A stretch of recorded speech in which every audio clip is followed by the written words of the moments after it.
All right, so we're back with another episode of the Orange and Black Soccer Cast, and we're going to go back and look at the past season and grade some more players, just like we did last week. And oh, by the way, Orange County's had some roster announcements, and there's some USL news to talk about. This is the Orange and Black Soccer Cast. And I totally messed up that part. Here we go. This is the Orange and Black Soccer Cast. Thomas Enevoldsen. I'm totally messing things up. Okay, We're on a great start. What do you want to talk about on soccer?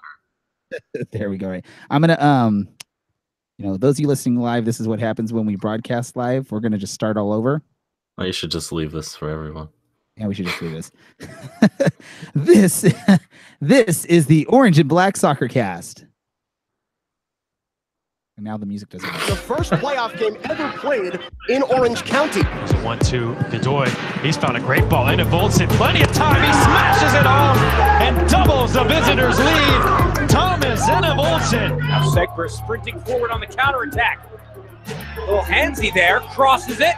Pineda. The extra pass. Seaton finishes. It rolls down to his left and bearing aside. All taken care of by the Orange County keeper. Leave it for Aiden Quinn. He'll strike towards goal! It's got in! An equalizer and a winner in second half stoppage time for Orange County off the left boot of Aiden Quinn. This is the Orange and Black Soccer Cast, the only podcast dedicated to Orange County Soccer Club, its fans, and supporters. Follow us on Twitter at OCSC_SoccerCast and on Facebook at Orange and Black Soccer Cast. How's it going, Orange County? Welcome to another episode of the Orange and Black Soccer Cast, the first and only podcast dedicated to Orange County Soccer Club, its fans, and supporters. I'm your host, Ray Zamora, and I'm with you each and every episode as we discuss all things Orange County Soccer Club.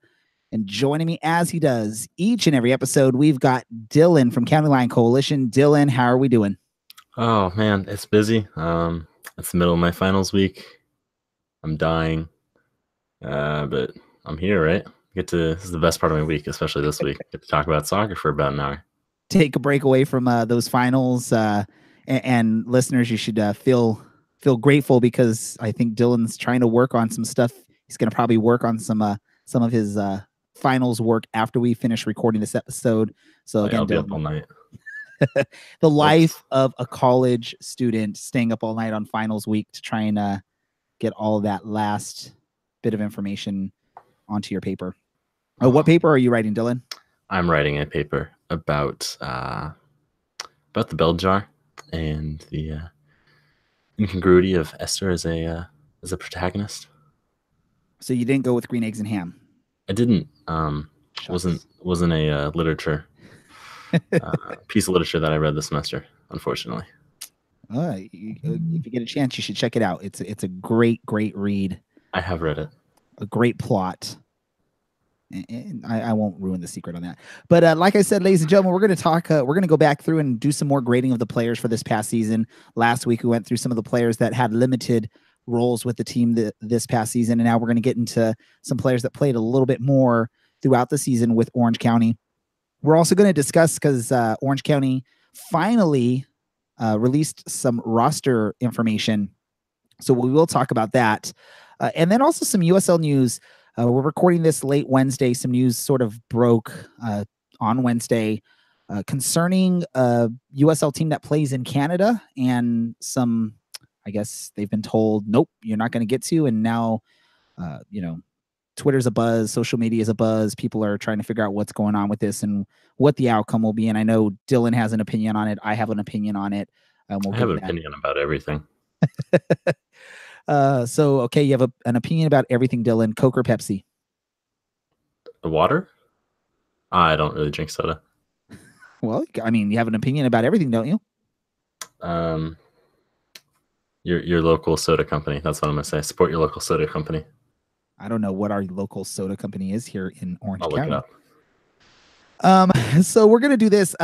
Before we get into the grades, actually, let's go into the roster announcements that were released by the club I believe, a day ago. They announced the return of 5 players from last year's squad. Those 5 players, let me see. We just went over this. Yeah, we did. I'm just trying to, I had, technical issues. We're just having a bunch of issues today. Do you want me to go over the Dylan, 5? go ahead while I try and take care of some technical issues. Okay, well, the 5 re-signed players, of course, Ray's favorite, Walker Hume, right back, Joe Amico, forward, Giovanni Ramos-Godoy, forward / midfielder, Darwin Jones, and I believe left back / right back, I think he could play on either side, Wosu Ansa-Kontor. So, should be good. The good thing is those 5 announced players, they were 5 players that played a big part or a big role for the team throughout the season.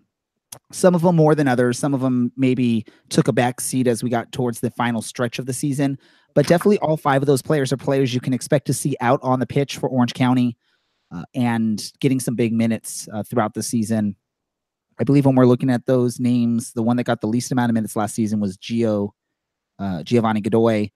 But we've talked about it. Depending on what happens up top, we know we've got Michael Seaton there that is going to probably play a bigger role than he did even last season.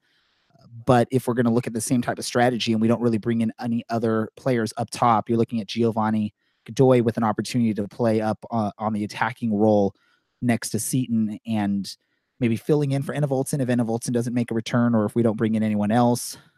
So 5 good names to see if you're a fan of Orange County on the returning end. I know there's some names that all Orange County fans are still looking at and saying, what about this person? What about that person?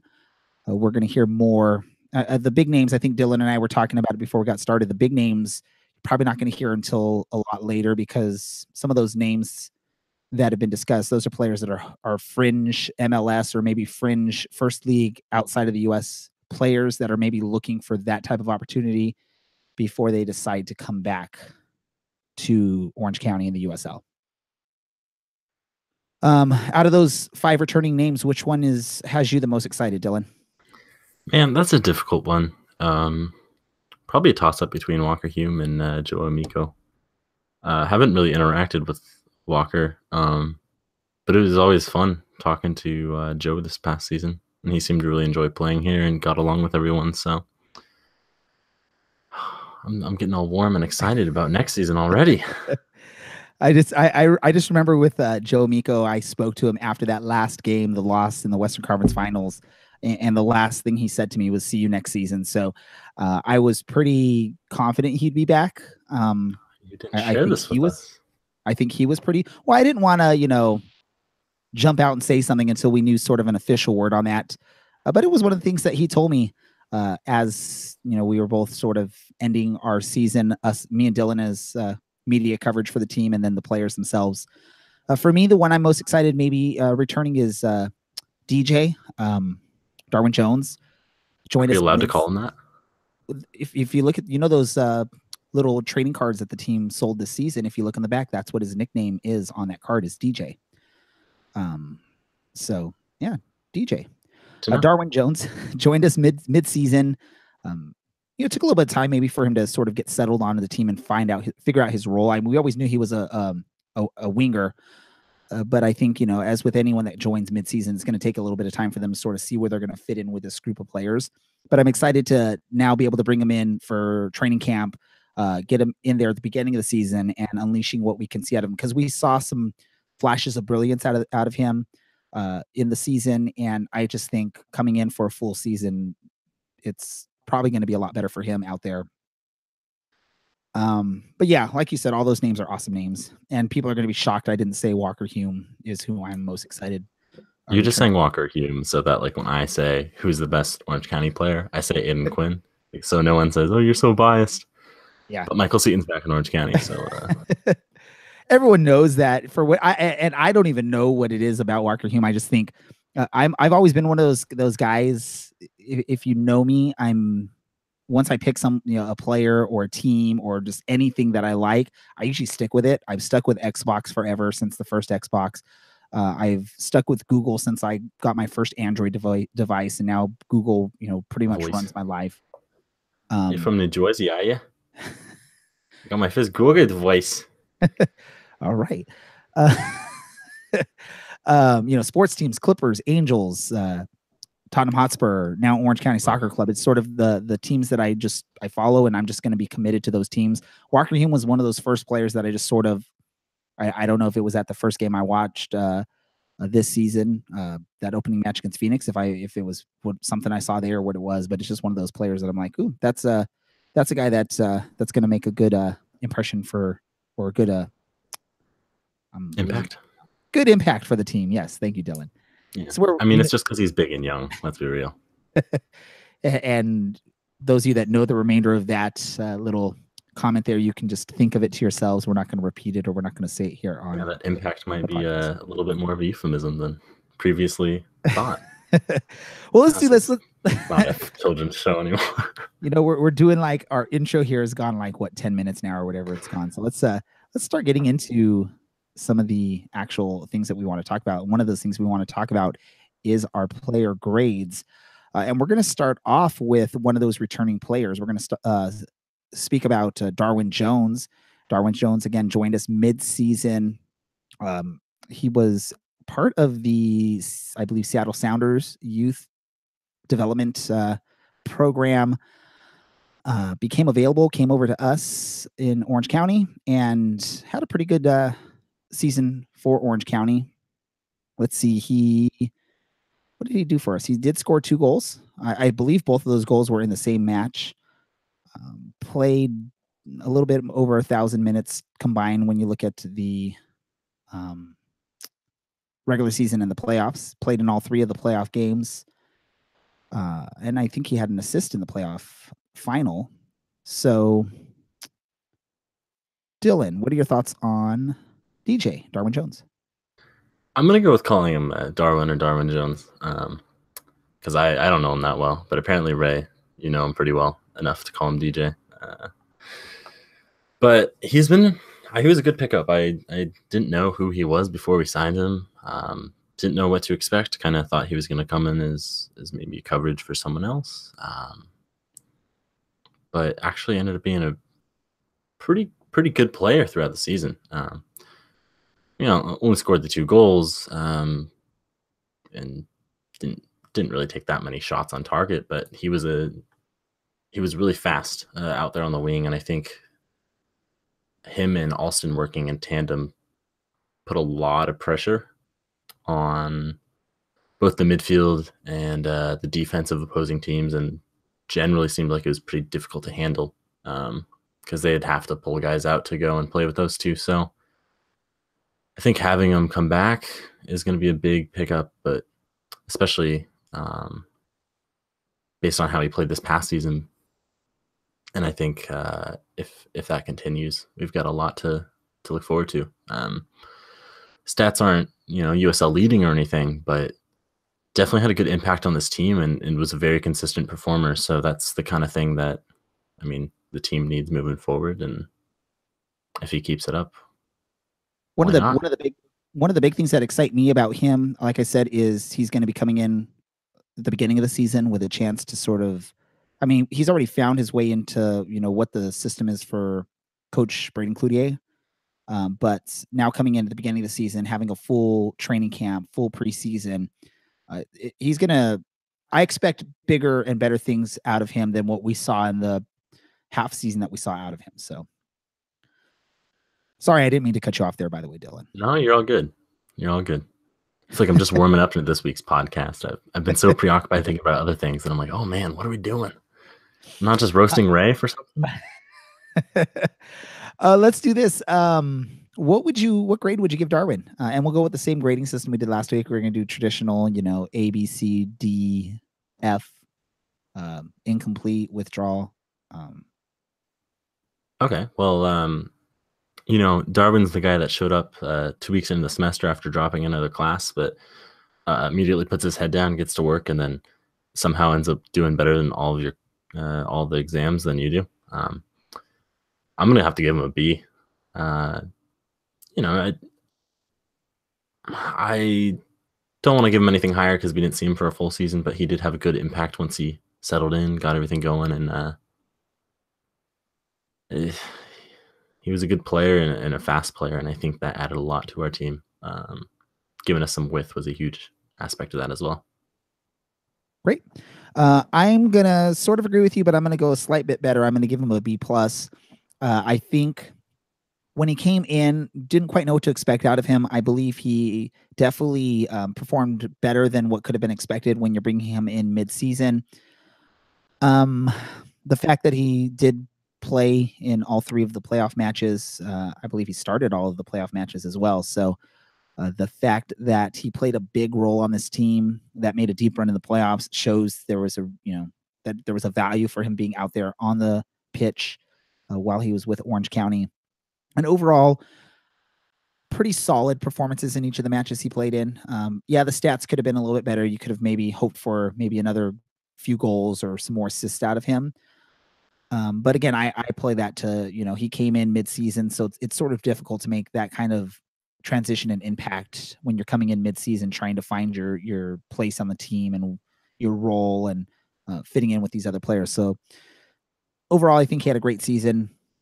Could have been better, but definitely did more than I expected when he first came in. So B+ for me, B for Dylan. Pretty close. Yeah, I think it's pretty fair to say that it's fair that he didn't score as many goals as maybe you would hope for. I think if you watch the team week in, week out, or just even see the highlights from his assists and his goals, you'll find him in a position where he really shouldn't be shooting, where he's got 2 or 3 yards from the end line in the opposing box, and he doesn't have an angle, and he'll be shooting through usually a defender and a keeper. So he's trying to play that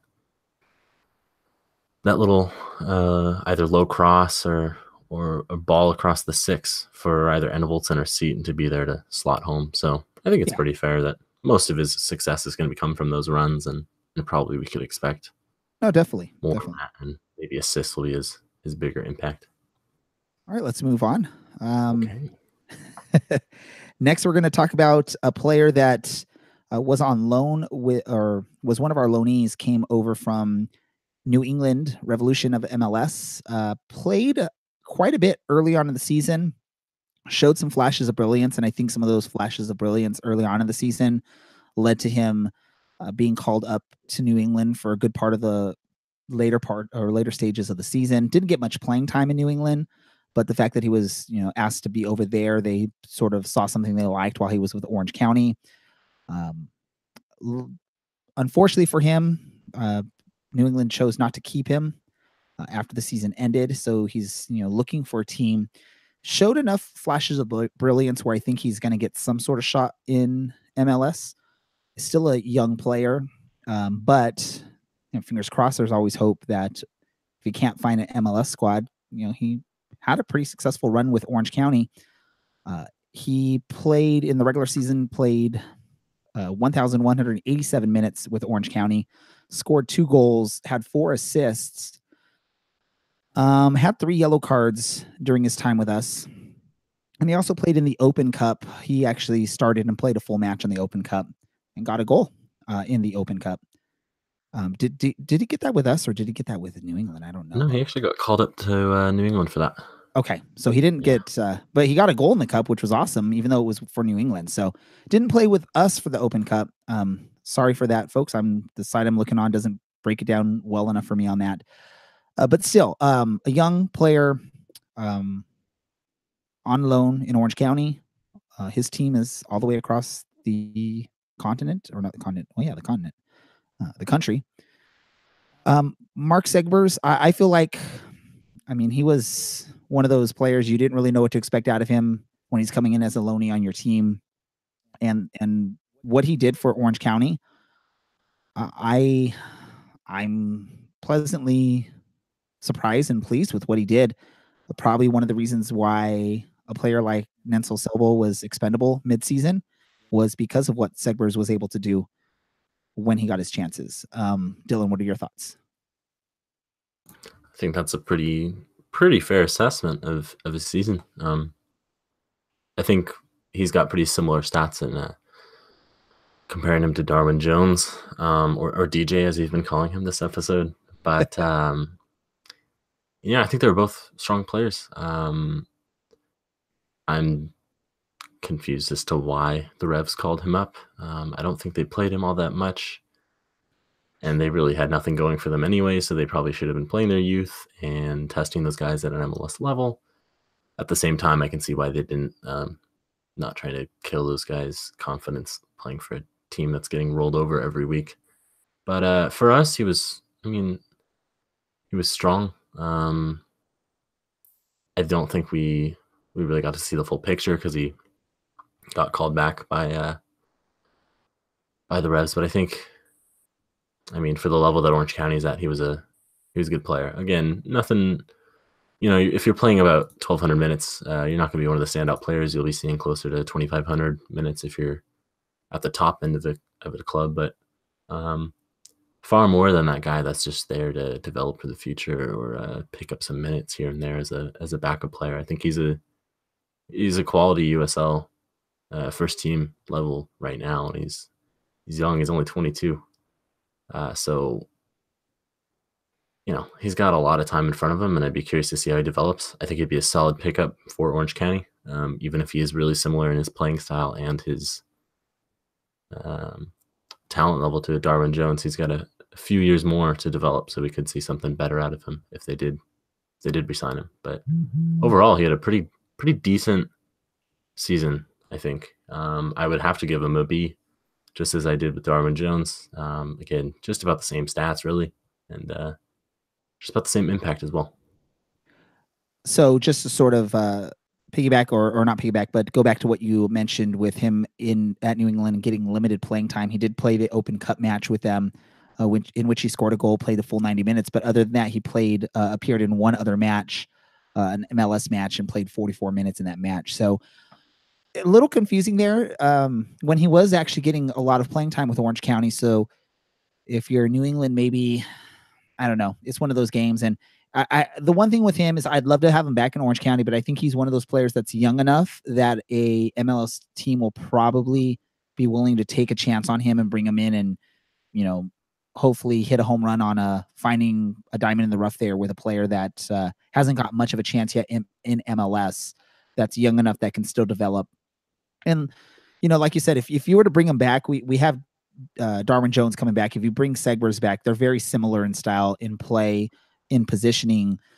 So if you're bringing Segbers back, he might come in knowing that he's probably going to play that secondary role or be the one that comes in and rotates with Darwin Jones getting the first team minutes and Segbers coming in when DJ needs a little bit of rest there. So a guy of his quality, I don't think really necessarily, and especially at 22, doesn't really benefit from being a backup player. I think we saw him at his best when he was playing week in, week out, gelling with the team and everything, and getting confidence from his performances. So I think relying on him as a sub with a guy that's similar in play style and size and speed and strength and everything isn't necessarily the best option. So I'd be curious to see what happens. I don't know if he is MLS quality yet, but I'm sure certainly that higher level will aid his development. He would be one of those players that'd be good if you're an MLS team to bring in, knowing that you're going to try and develop him, and maybe you'll loan him down to USL so he gets some more playing time, sort of like what New England did with him this past season. And then who knows? Like I said, maybe you find someone that, again, he's 22. He's going to develop. He's going to get better. It's not till you get to your mid-20s where you start seeing, okay, this is sort of what you have now. It's at that age, sort of where Darwin Jones is, that what you got out of Darwin Jones. That he is what he's going to be. He may get slightly better, but he's basically what you're going to see out there. Whereas with Mark Segbers at 22, he still has a little bit more growth in him. And he's probably not going to, demand high wages. So it's just something where an MLS team probably is going to be willing to take a risk on him. Which, again, I'd love to have him back in Orange County. He was a great presence out there, but I want what's best for him as well. So go get yourself some playing minutes, Mark. I'm going to go, because like you said, and I agree with you, is sort of, that similar, impact of what Darwin Jones had for the team. But because his stats were slightly better than Darwin Jones, and because he came in with sort of less experience, you sort of had less idea of what he was going to bring, and he was able to bring what he brought. I'm going to give him this is not a real type of grade, basically, but I'm going to give him a B++. Not quite good enough for me to get into the A's, but definitely has to be a little bit better than what Darwin Scholes was. It's a B+ and a gold star. There we go. Yeah. Let's move on. Our next one's going to be Owusu Ansah Contour. Dylan, I'll let you start off with this one. All right. I believe towards the end of the season, he actually lost some time due to an injury. That being said, that's a guess on my part. I think there was a few games he didn't dress for.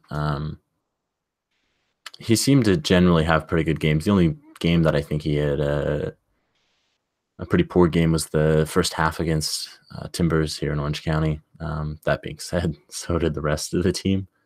So I think it's a little unfair to push all that blame onto him there. But, I mean, it's another similar situation to the last two we talked about. Pretty young guy, pretty solid at this level. Pretty solid defensively for us. Had a, just about 75% tackle success rate. Won 2/3 of his duels. That's what you're looking for out of an outside back, and then getting forward. Not too much to write home about, really. He had one shot that did not reach the target, but decent passing, almost 75% passing, and a good amount of that was in the opposing half. So obviously with the, I'm going to say, probable loss of Kevin Alston, I'm sure he'll end up at an MLS team. A guy at that level is hard to compete with, and I can definitely understand why he lost his place, even if he wasn't injured. But moving forward, I think he probably learned a good amount from Alston, and I think much like Joe Amico, he's got some versatility into him, so he can kind of play on those outside positions wherever we need him to. And like I said, like the last, I think basically like most of the people we're going to cover this week, not necessarily a leading USL player, but a good week in, week out quality. And that's the kind of stuff that this team needs. Guys that are going to be generally a little bit more quiet, keep their heads down, and gel nicely with the team, so that the big stars of Aiden Quinn and Michael Seaton and the Enevoldsons of the team can really shine. So I'm going to have to give him a B. Don't think we saw really enough of him to warrant anything higher than that, but I also think that what he did show us was good, and that he's a good pickup for this next season as well. No, it's definitely good to have him returning. I forgot to just sort of go over his stats before I gave you the microphone there. So he did appear in 16 matches for Orange County. He had played in 1,226 minutes, had 2 yellow cards and 1 assist on the season for Orange County. Part of when I'm looking at just sort of the games he played quite a bit, in the early part of the season. And then, the last bit of the season, he really didn't play much. He did make the squad for the Western Conference final against Phoenix, but didn't get on the field, didn't get to play. I have to agree with you. He was a solid defensive player for us. Didn't do anything to say, wow, that guy's amazing. Didn't do anything though also to say, hey, get that guy off the field or get him out of there. Just a solid player back there. I think part of his maybe loss or limit of playing time, especially towards the end of the season, was maybe the emergence of Joe Amico sort of solidifying that left defensive back position. And then also with Kevin Alston solidifying the right side, it sort of gave the team a little bit of stability back there. And really, I mean, if that's your position and there's 2 players that have sort of taken hold of that position, it's not much you can do about that other than just keep working, keep trying. I would have to. He's strong. Yeah. No. I mean, he was when he was on the pitch. I liked what I saw. There was nothing about him that I said I don't really want this guy playing. I don't want him on the team. It's just he didn't do anything that wowed you, but he also just didn't do anything that made you mad. With that said, I'm going to give him a B. I'll agree with you on that one. Yeah, I think that's pretty fair. Yeah. I mean, he's a defender, so I don't think you generally want your defenders making those big, wowing appearances. But I mean, he's a strong. I mean, if you look even in his press photo, good God, this guy is just absolutely jacked. And they posted some photos of him throughout the season, and I mean, he is a big physical player. I mean, he's the same height as I am, but he's probably got 10 pounds on me, and that's definitely all muscle. So I think in some against a bigger team, that might be his shining against some big out wide players, some wingers. Definitely. I'm excited to see what I can't stop thinking. They should have waited. Now I can't stop thinking about how good these guys are going to be next year. And the fact that they're going to be returning with the same coaching staff, which that makes a big difference too.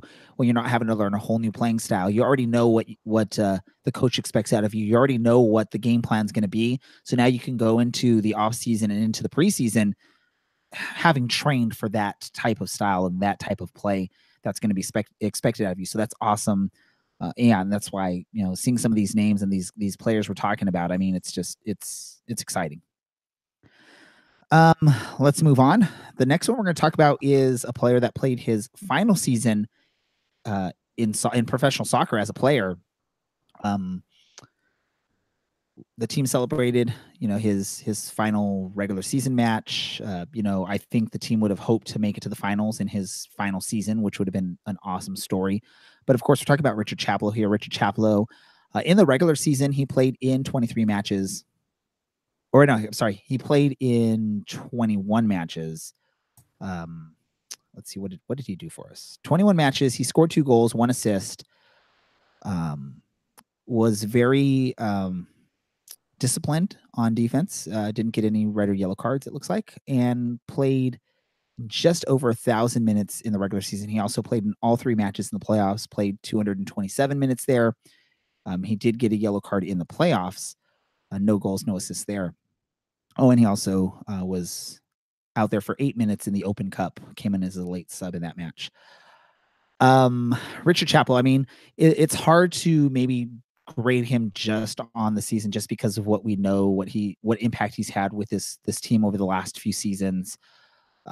But if we can try and focus just on this season, I guess the headline for this season probably is just the having to deal with some injuries limited his ability to be out on the pitch. I think we heard that from him when we've spoken to him on the show. He was the player from Orange County that joined us not once but twice for the show, and I think he even admitted that it was disappointing for him not to be able to be out there as much as he wanted to be, again, because of some of the injuries. Part of it also probably had to do with the emergence of some of the other midfielders that the team saw, with Aiden Quinn, Christian Tuke, having some solid seasons as well. But the injuries probably put a little bit of a damper on his season, I guess we could say. What are your thoughts, Dylan? I think that's pretty fair. And I do basically want to say that he may have scored 2 goals, but I think it's only really fair to give him 1 as one of those goals. Was it one of them was a butt goal or something? Yeah, it's basically Kernali heading it into Chaplow as he's trying to get out of the way and bouncing off of his butt, which is actually listed as an other goal on the USL website, which I think is pretty fair because that's definitely not his foot, either of his feet or his head. But I got to agree. He lost a lot of time to injury at the beginning of the season, and I was kind of curious if they just signed him to be that veteran influence, if he was going to see the pitch at all. And if it was just kind of a bit of a thank you to him for the last 2 seasons. But no, I think the Chaplow we saw at the end of the year was a fit, strong, deserving player. Who really deserved to be out there. And as the playoffs rolled up, same with Josh Oyvild, held a pretty big importance to keeping the team calm and using that experience, that I think his 16 pro seasons to keep everyone in check and moving forward. His stats were were actually pretty good despite playing a pretty abbreviated season. I think he played a little bit further back than he used to in his career, but I mean, fit, good leader. I mean, that's basically what you're looking for out of a captain, even if he's not playing as much as you'd hope. Glad he got to play his final few seasons here. Always good to talk to on the media side of things. Seemed like everyone really got along with him, and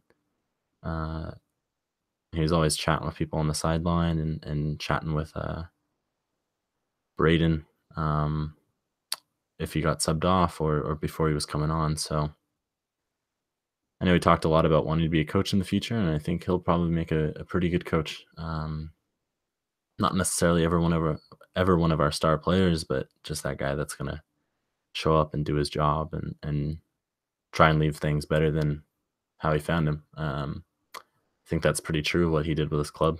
I got to give him probably a B+ on this one. Despite the abbreviated season, just his impact when he came back and as he started playing from the 70 minutes to I think a couple full games there. Still a quality player. Yeah. His presence on the team was definitely felt. I think, speaking with the coaching staff towards the end of the season there, when we were sort of figuring out, when we saw the lineups that we saw with more of these experienced players going on, the coaching staff sort of mentioned like they were building this team for the playoffs. So they had this vision. And I think when Richard went down with the injury early on in the season, I think they looked at it as, okay, we need to manage his minutes. And then towards the end of the season, we'll slowly get him ramped up to play a bigger role, more minutes. And that's what we sort of saw towards the end of the season. You saw him more likely than not into the starting lineup, getting longer playing time out there. And then also just in the playoffs. I mean, he started all 3 matches in the playoffs and, played some decent amount of minutes out there in what's available for him. I agree. He for what time he had out in the field, on the pitch, he did a great job for the team. He was a steady influence for what you had out there. And just that experience played a big part of it. Just the injuries impacted his season more than even he would have liked, more than the fans would have liked, and more than the team would have liked. I'm going to base my grade based on everything, and I'm going to include, the fact that he did have limited minutes from the injuries, and I'm going to give him a B- on the season. But again, that's mostly because due to injuries, he didn't get to make the impact that maybe himself, the team, and the fans would have hoped for from him for the season. So, all right. So we talked about Rich Chaplow, former EPL player. We're going to go to another former EPL player. This one joined us mid-season as a big defensive signing with experience for this team. And when I say big, not just because, he's an experienced player, but he was literally a big player out there. And that's Josh Hoyveld. Josh Hoyveld, he joined the season somewhere in the summer transfer window, came over from the Eredivisie, where he, what was that? In June, yeah, in the summer transfer window. So he came on over as sort of, I guess at the time he was more of the marquee signing than any of the other signings we brought in mid-season. We've talked about him numerous times throughout the season on the podcast. Some good, some not so good. I mean, I don't want to go too much into it, but there was quite a few scenarios where I know myself, and I believe Dylan, you too, we weren't the happiest with him as a player on the team. But once we got towards the final stretch of the season in the playoffs, he actually was a solid player out there for this team. When you say when the games mattered, when it was, win or go home type of scenario. But there were quite a bit of mistakes throughout the season that I can't tell you exactly who they were playing or exactly the outcome, but I can just picture some of them.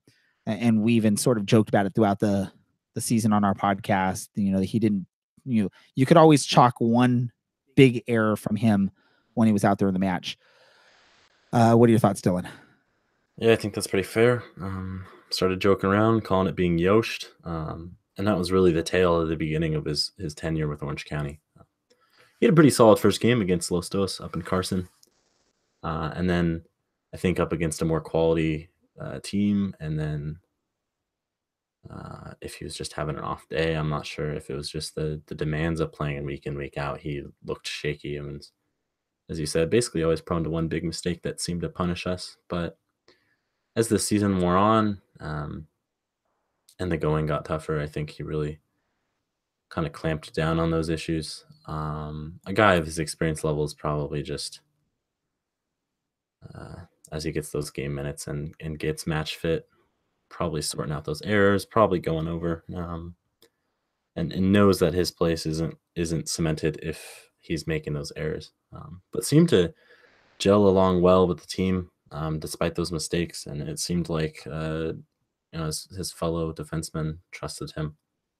Andre seemed like he still trusted him, despite I can think of 2 or 3 goals in one match that were basically results of the Josh Hoivold mistakes. But the rest of the year, I mean, he had that amazing, I think it was your favorite assist of the year, to Michael Seaton up in Colorado Springs in the second minute, which proved to be the only goal of that game. Should have been the winner for assist of the year, by the way. But wow, I'm not angry. I'm surprised it's not a Walker Hume. Well, I mean, but I'm not sure he actually had any assists. But I think what Yosh did was actually, as he got settled in, pretty needed and pretty strong for this team. It wasn't what I'd hoped when he'd signed, but it was, I don't know, it was what it was, I guess, in a way. And he proved a pretty valuable substitute in games that he didn't start when we were just trying to grind out a tight victory. He seemed really oddly eager to come on for 15 minutes and just try and wreak some havoc in the midfield, trying to close dudes down on their own half lines. And that was fun to watch. And he seemed like he was really enjoying himself. And I think he really started to enjoy himself more as that season went on. And he got his head in the game, I guess. Literally one time scoring a header. But yeah, he is our big, he's your typical center back. He's just huge, super wide. I remember the first time I interviewed him, I was just, this guy is wider than I am. His whole body is just wider than I am. It was terrifying talking to him because of how big he was. I felt like I was staring at the ceiling. But then once you actually talk to him, he's actually a pretty cool guy. I mean, yeah, he's so nice. He's a little gentle giant. But yeah, I mean, a shorter season because he showed up in June, and it was shaky through the summer. But as the late summer shifted into fall, I think he really stepped it up when it mattered. Kept that back line really calm. And, those last month, month and a half, nothing really came down onto him. And I think his experience really helped there. I got to give him a C+ just because of a lot of dropped points in the middle of the summer. And I don't want to weigh too greatly his contribution in the playoffs, but that was I think a big aspect of us continuing on to the conference final. So Dylan drops the first C grade of the evening on Josh Hoivold. It's like a 79.3. It's not quite enough to get rounded. Your professor's like, well, you should have done one more assignment. I guess so, huh? One less yellow card. One more marking on a corner, You got to just grade him on a curve then and give him that B- on the curve. I don't know. But yeah, no, we had some great performers, so maybe the curve wouldn't really help him out. Looking at Josh Hoivold's season, if his performance would have stayed steady of what we experienced the first 10 or so matches that he was with the club, I would have had to probably agree with you, or maybe even given him just maybe a C or even a C-. When you look at what he did down the final stretch and in the playoffs, he probably earned something close to like a B+ or so. In the end, I'm going to look at all of it in the whole, and I'm going to say I'm giving him a B-, a lower B-. So I think we're very similar where we were, we're slightly off by a few percentage points. And I'm realizing when we started talking about Hoivold, I didn't even read off the stats on this as well. So really quick, let's just go over his stats and then we can move on to our next player. He did play in 14 matches for Orange County in the regular season, scored a goal, had an assist, 3 yellow cards. Luckily, no red cards in that time, which actually sort of shocks me because I was just thinking back. I'm like, he probably picked up a red card somewhere, but I guess he didn't. He got lucky there. There was one challenge I can imagine where he cut a guy down. I know. Yes, I know. No reason. That's probably why I was surprised by it because I'm like, I remember something where he did something to deserve a red card, but maybe he just lucked out. He had the Restrepo luck, I guess is what we can call it. Played just over 1,000 minutes in the regular season. Then in the playoffs, he did play in all 3 matches and did play in the complete full 3 matches in the playoffs, which shows the faith that the coaching staff had in him. And as fans, you could see it in the playoffs. He was a different player than we saw in the early part of his tenure with the club. Let's move on for matters of time, because when we first sort of planned out what we're going to do, we actually planned out discussing quite a few more players, but I want to limit the amount of time we're doing because I don't want to have a 3-hour-long podcast. Dylan has to go write a paper. I know you guys listening don't want to hear our voices for 3 full hours. So we're going to actually wants to hear my voice for 3 full hours. We're going to do one last player on this, and that's going to be Thomas Jules Nelson, and then we'll get to more players in the next episode. Thomas Jules Nelson, he was with us since the beginning of the season. Let's see what his stats show. He played in 17 matches in the USL, had actually 1 goal with the team, had 3 yellow cards, played 1,441 minutes for Orange County. He also did appear on he did play in the U.S. Open Cup match. He played the full match there, but didn't make any kind of impact scoring or discipline-wise at all. I think towards the end of the season, dealt a little bit more with some injuries, didn't get as much playing time. Also, when you got down that home stretch towards the end of the season and in the playoffs, so that limited the opportunities that Jules Nelson had. He was decent out there. I would compare him from the guys that we've talked about this evening. Someone like Owasa Ansu Contour, like just one of those players that was solid back there when he was on the pitch. Didn't do anything to sort of wow you, but also didn't do anything to really upset you. He just, I guess, sort of suffered on this team from a very deep center defensive roster, center defensive mid roster when you had players like Josh Hoyveld, Alex Crognale, Walker Hume, Thomas Jules Nelson. I mean, that's 4 players that were probably deserving of playing time, but you only have 2 spots for the game to give.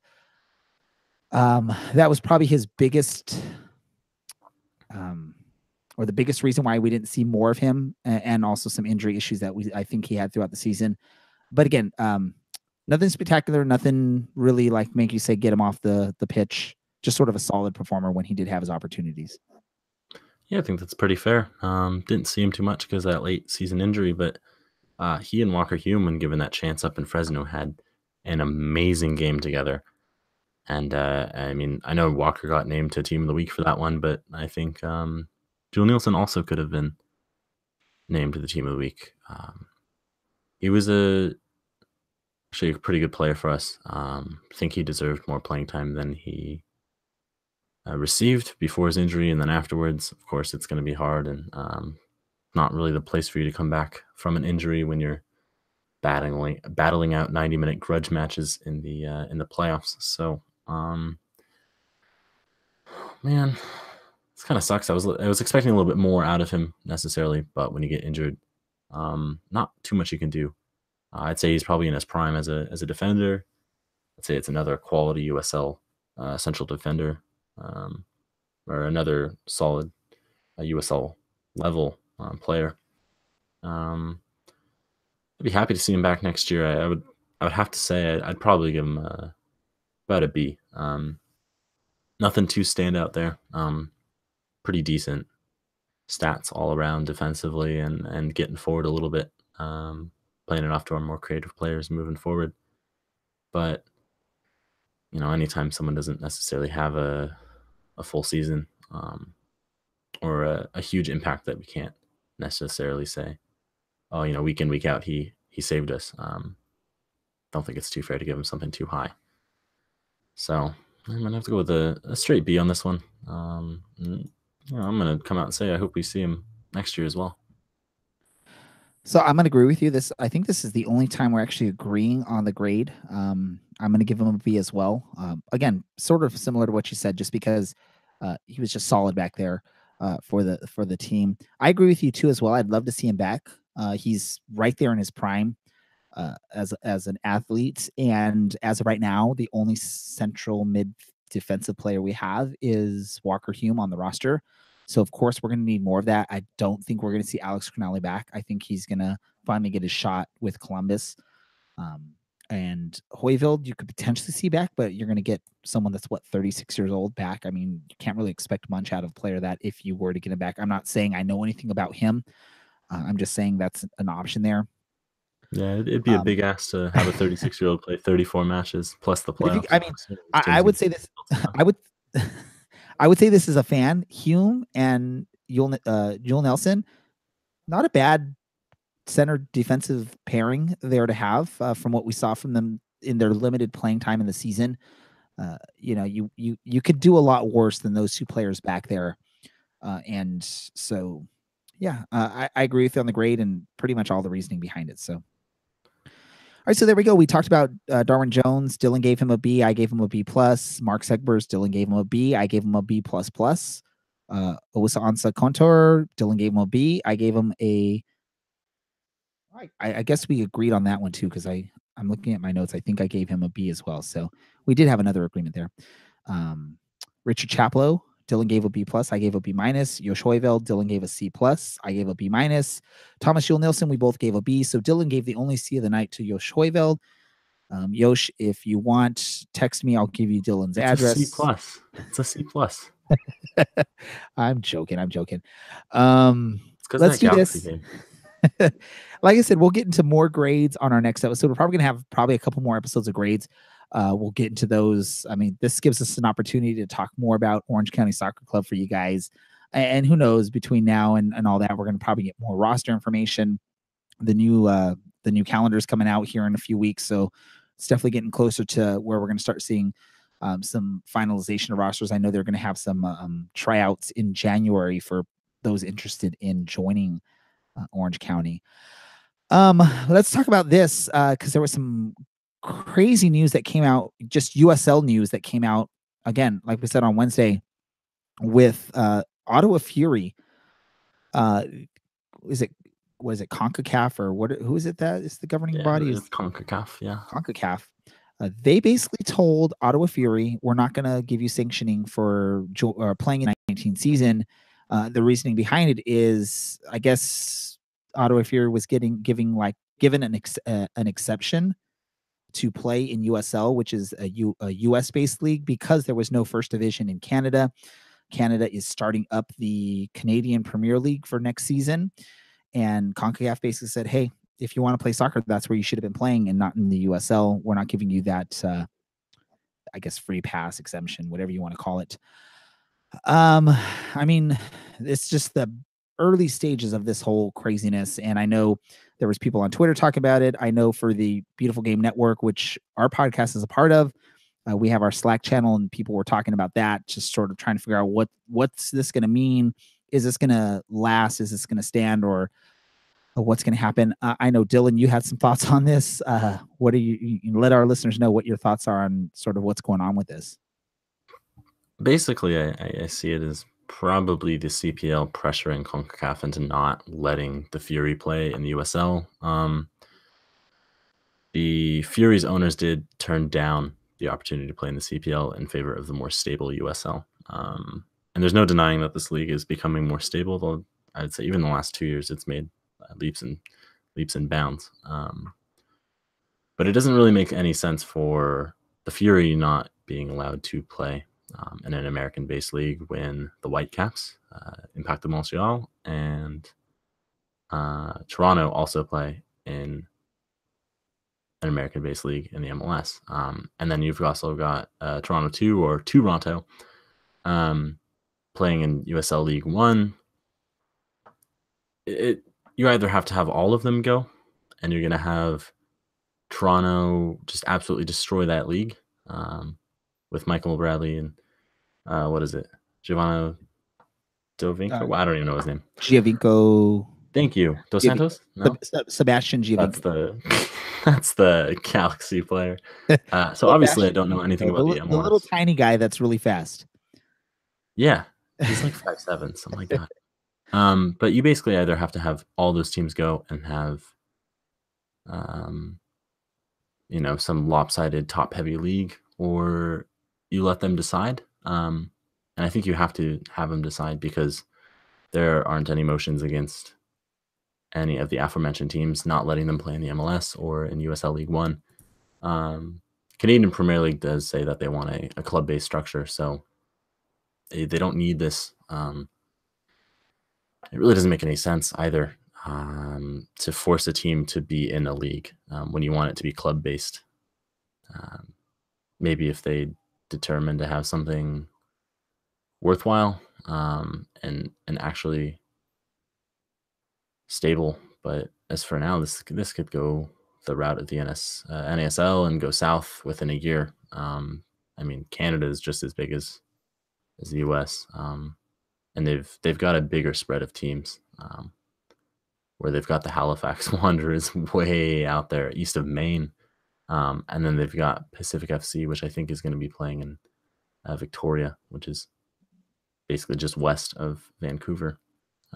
So yeah, basically I think this is a complete joke on behalf of CONCACAF and the CPL, and I think that's basically what you should expect out of North American soccer management and federations.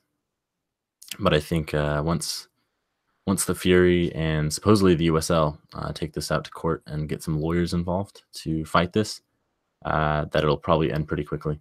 It's just a shame that they've got to spend time and effort and legal fees on fighting this to stay in I'm going to go out and say a much better league.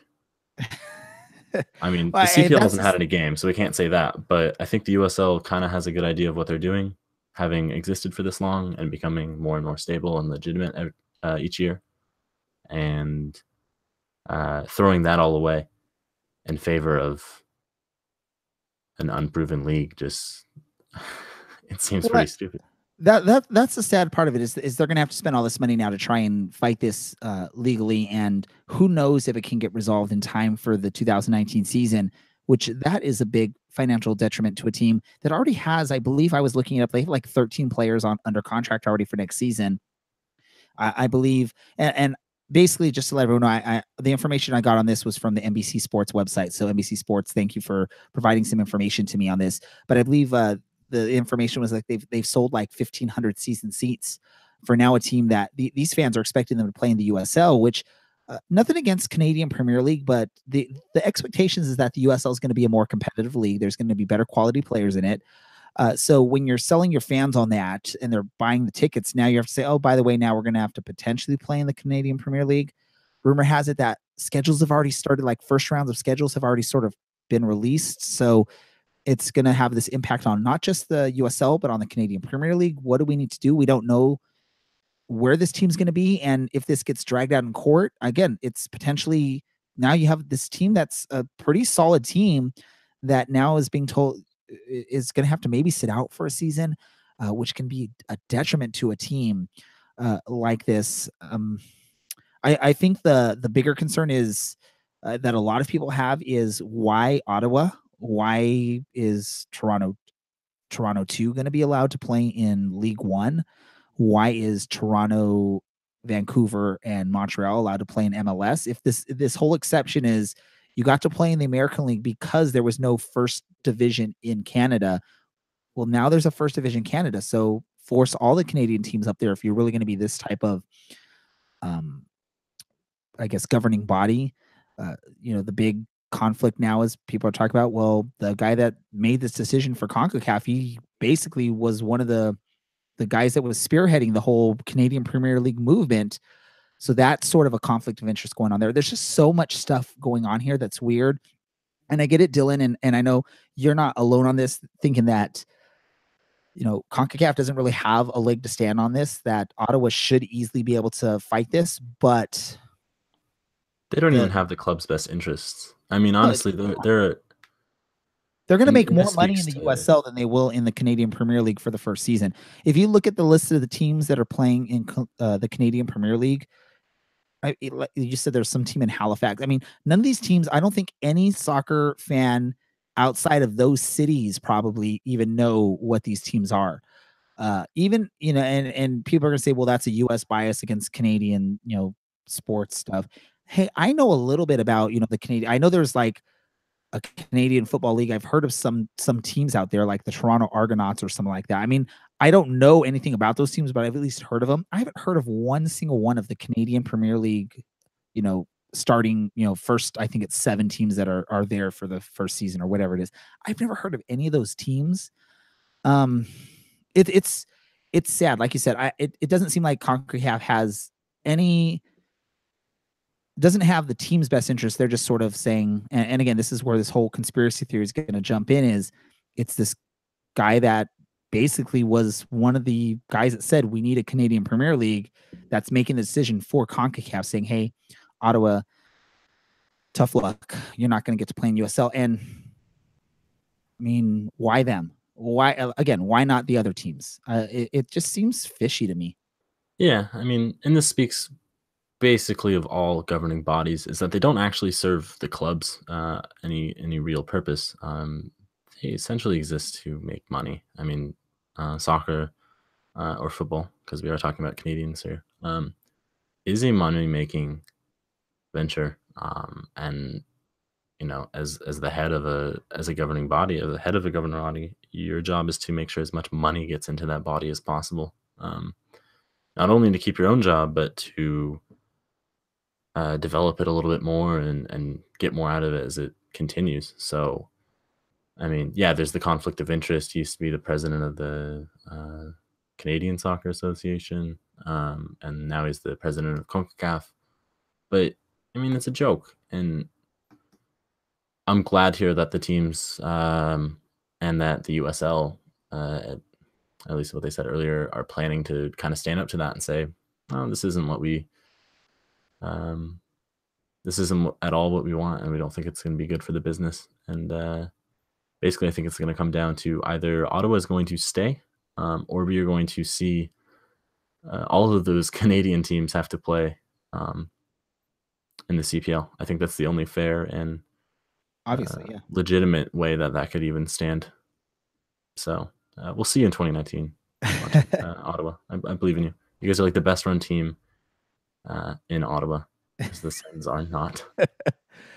And again, this I got my information. I know there's a bunch of sites you can go to find out what's going on with this. NBC Sports, Nicholas Mendola, I believe is how you say his name. He posted an article on there, and he sort of talks about it like this has the potential to open up this big can of worms, because now you have people talking about, well, if you're going to do this to Ottawa, you have to do it to everyone. He also sort of throws out the idea that maybe this is just CONCACAF and the CPL's way of strong arming Ottawa. They're doing this. They're going to eventually let Ottawa play in the USL, but basically with some sort of, handshake agreement that Ottawa is going to join CPL in 2020. Which is, possible. That's why this is all going on. He also just sort of brings up, it's not like this is unusual for soccer around the world. You have teams all over, you have teams in the Premier League that are from Wales that play in the Premier League, even though they are based in Wales. What is it? Cardiff City, Swansea City. They don't play in that. Was that? There's more in the EFL now than there are in the Prem. Because there's just they don't play in the Premier League, but playing in the EFL or the FA structure or pyramid or whatever, and then you have like Newport County. He mentions on there they play in like League 2, which is the 4th tier of English soccer. They're from Wales, but they still play in the English soccer league system. You have Monaco that plays in the French system. You can even talk about there's and you go Barcelona. I mean, they're technically not a Spanish team. I guess, yeah. Because basically, those Welsh teams do play in the EFL because there was no Welsh structure, and so we see that now. Ottawa wants to play in the USL because there's essentially no Canadian structure, and there is one now, but it's not developed. And this is the same thing that happened 100 years ago. So, at least there's in some ways a legal precedent, where I'm sure Ottawa will say, "Well, look at these Welsh teams and look what they're doing." I would say they'll probably get in the USL, and if not, I'm sure they'll file an appeal. And ultimately, you look at it, right? So, like basketball, there is a Canadian basketball league. For those who are unaware, and I know this is a soccer podcast, there's a Canadian basketball league. Yet there's a Canadian basketball team that plays in the NBA. it's one of those things where you do something like this, and it's weird. It's crazy. There's probably no Ottawa Fury fans that listen to our podcast on a regular basis, but if you are listening to our episode for this one, maybe because I tagged Ottawa Fury on this, or I posted that we're going to talk about this, and we have some pretty, we have some views on this, and we don't agree with what's going on. Pretty much, it sounds like from Dylan and myself. I'm behind Ottawa. I think Ottawa should be able to play in the USL. The USL is a proven league. Ottawa's a good franchise, and they deserve to be able to play in the league that they feel is going to be the best for them. I mean, I get it. Canadians want to be able to have whatever team, as many good teams as you can get to join that Premier League that they're building, but it's an unknown. And if Ottawa goes there or is forced to go there, and the league doesn't do well, or it's there but it's just not that quality, then you're impacting their fans. The fans now have subpar quality of soccer to cheer for, which sucks. Yeah, it's a regression for the club and for the fans and for the league in general. So Ottawa, North American soccer. Ottawa, the Orange and Black Soccer Cast has your back. We think you guys should be allowed to be in the USL, even though we never face you guys. You're the Eastern Conference. We still want you in the USL if you want to be here. Again, because you're a proven team that is, we know you're not going to be here and you're not going to fold in a year or two. You're a proven team. You're going to be here. And we want what's best for all soccer, which, I mean, nothing against Canada and their Premier League. Maybe it'll become this great league. But as of right now, it's the unknown, and it's something that sucks that a quality team is being sort of forced to go there for reasons that seem very fishy. So, folks, share your thoughts on this. Tweet out what you think. Hashtag MyOCSC podcast. Email, whatever. Email Text Ray. His number I'm just kidding. Look at that. I think we need to wrap this up. We've been going here for a good amount of time. I think it's a good time to cut this off. Like I said, we're going to continue giving grades next episode. We'll get into some more of the players. And then just to give you an idea of what's going on, as we're getting close to the holiday season, the end of the year, a brand new year. So we'll probably have an episode again next week. Then we'll probably take a couple weeks off to sort of rest our brains and do all the things you need to do this time of the year. And we'll come back to you sometime, probably mid-January. Probably have to give a few remaining grades to some of the highest quality players that were on the team for Orange County last season. And then hopefully that'll take us into a point where we're getting into some more 2019 team news. Hopefully by then we're going to have more roster announcements that we'll be able to discuss, maybe even between now and next episode. But let's do this. As always, we got to do a random final thought. Unless there's other things you want to talk about, Dylan. No, we kind of covered it. Oh man. It's going to be another recommendation, but this week it's not literature. So maybe some of you will actually follow through. If you've got a Netflix account, or if you are a savvy internet user like myself, you can find the documentary Winter on Fire, which is about the 2014 Ukrainian revolution.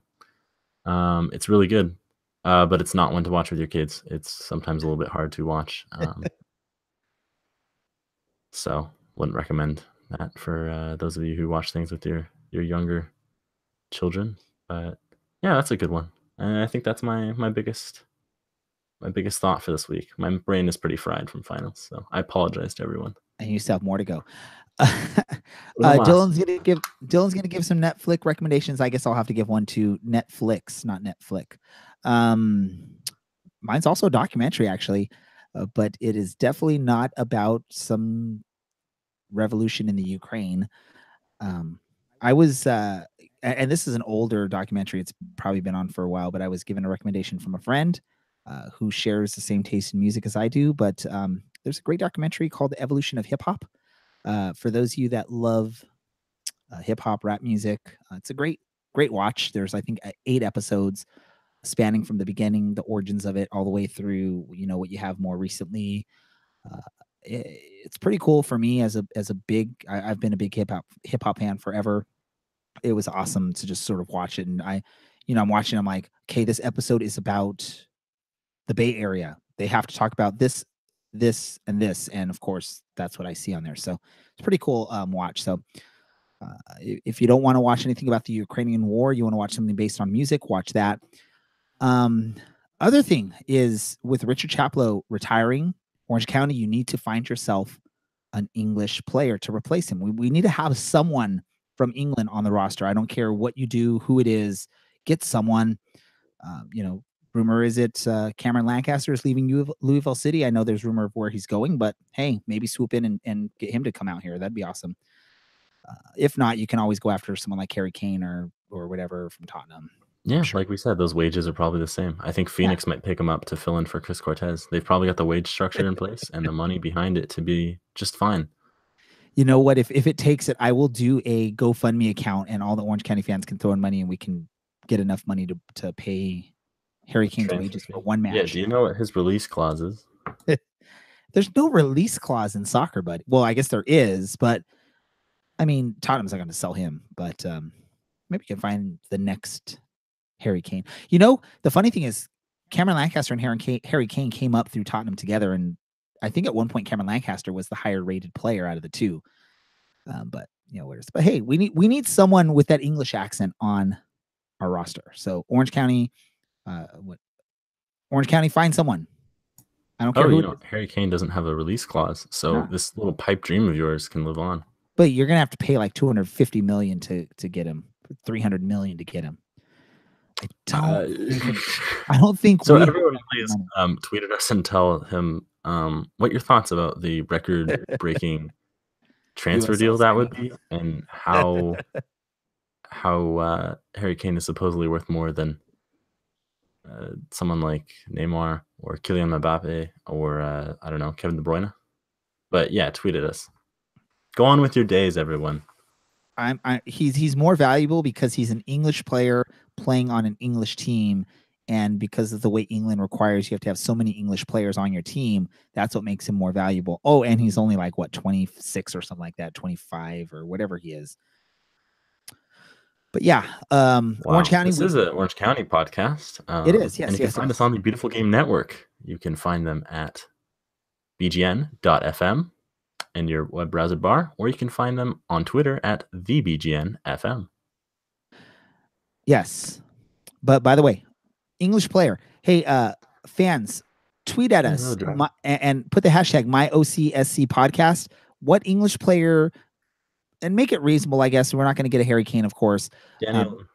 What English player do you think is reasonable that Orange County can sign that we can bring in to replace English Chaplow as our English player on this roster? Go ahead and tweet that out. What was that? English Chaplow? What? English? Is that what you called him? He's English, right? Yeah. Is that his? Never mind. Get over it, man. Yeah, like Dylan said, me to call you out on this. Well, you're supposed to tweet it. You're not supposed to call me out while we're talking. As Dylan said, we're part of the Beautiful Game Network, so check us out there, bgn.fm. Also, you head over to our friends over at Angels Parade. Alicia over there runs that site, and they've covered Orange County very well. Alicia was our podcast guest of the year from her site over there. So go check them out to follow Orange County. You can always go to the Orange County website. Oh, by the way, Dylan called it out. Orange County is, I guess, having a deal on jerseys, non-customized jerseys. But apparently, if you want the black home one, you have to be very small because I don't think they have a lot of sizes left on that one. And you got to be, really small. These things are slim fit. So I ordered a size up on there, and it's nice and tight. Fits my body nice and well. Well, that's the thing. You order the size that you normally would wear, and you get it. You put it on. You're like, okay, I got to exercise now. I ordered an extra large. That's typically the shirt I wear, and I learned I have to exercise because it's a little bit slim. Yeah. With that said, Dylan, as always, thank you for joining or being on the podcast or being one of the hosts. Thank you for joining us. It sounds like your brain's as fried as I am. I'm happy to be here. Sorry, I was having an off week. Everyone, it happens to the best of us. All right, so to do this really quick, I'm going to run through our ending spiel. I'm going to do it super quick. If you can't understand what I'm saying, Don't worry about it. You can try and slow this down if you have to. For those of you who have been listening for us from the very beginning, thank you for coming back each and every episode. We appreciate it. If you've listened to us for the first time and you want to hear what we've had to say in the past, go ahead and check out our older episodes. You can hear what we have to say because we always reference those episodes. For Dylan, for myself, this is the Orange and Black Soccer Cast. I want to thank you for listening. And we are out. Oh, Johnny, you are my team until the day I die. And when that happens, I'll still be singing way up in the sky. Whoa, whoa, whoa, whoa, oh, Johnny, you are my team until the day I die. And when that happens, I'll still be singing way up in the sky.